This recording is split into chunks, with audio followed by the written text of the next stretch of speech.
Hello guys, natuwa lang ako sa post ni ate. Na, di ba sabi niya, kayo mga nasa abroad daw. Tingin nila sa atin, mapipera. Tingin nila sa akin. Kasi nga dahil daw lagi tayo nakapustura sa FB, puro branded daw suot natin. Ito naman nasasabihin ko. Kayong mga nasa Pilipinas, hindi porke kaming mga nasa abroad, mapera na.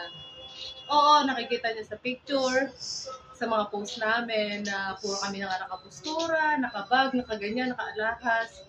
Akala nyo mapera na kami. Pero ang hindi nyo alam, masaya lang kami sa picture, masaya lang kami sa pag lumalabas kami. Ang hindi nyo alam, pag uwi namin ng bahay, lalo na ibang OFW dyan ako kasi hindi ko inaano yung homesick na yan. Pero yung ibang OFW, hindi nyo alam, pag uwi nila sa bahay nila, nandiyan nalulungkot na sila or iniisip nila, ay, trabaho na naman. Kailangan mo na ng trabaho para kumita ng pera. Hindi nyo alam na porke kami nasa abroad, alam nyo, mapera kami. Hindi nyo alam, ang mga OFW dito, baon sa utang, kanya-kanyang problema, kung saan hahanap ng mga utangan, dahil sa dami ng binubuhay nila sa Pilipinas. Ang iniisip nyo, porke nasa abroad kami, mapera kami, marami kaming pera. Sabi nga nila, di ba, try mong mag-abroad para maranasan mo kung gaano kahirap kumita ng pera sa abroad. Oo, masaya kami nakikita mo sa Facebook, pag nagpo-post.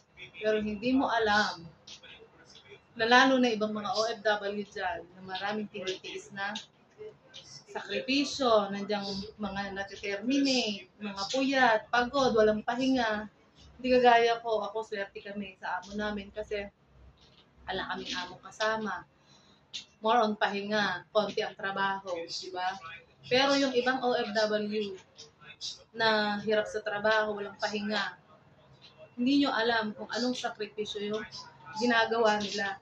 Kaya wag nyo sasabihin na sabon lang, toothpaste lang ang ipinasalubong sa inyo.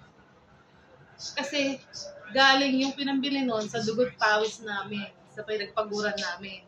Oo, sabon lang, toothpaste lang, chocolate lang, 1,000 lang. Yun lang ang pasalubong. Sa inyo lang yon. Pero pag pinagsama-sama mo yung pinambili nun, hindi nyo alam, katumbas yun ng isang sahod namin. Alam nyo kung magkano nga ang sahod namin. Sabihin na natin kulang 35K. Oo, sa pandinig malaki. Malaki yung sahod namin. Pero, hindi nyo alam. Pagdating nyo pala dito, hindi mo alam kung paano mo paghahati-hatiin yung sahod na yun sa dami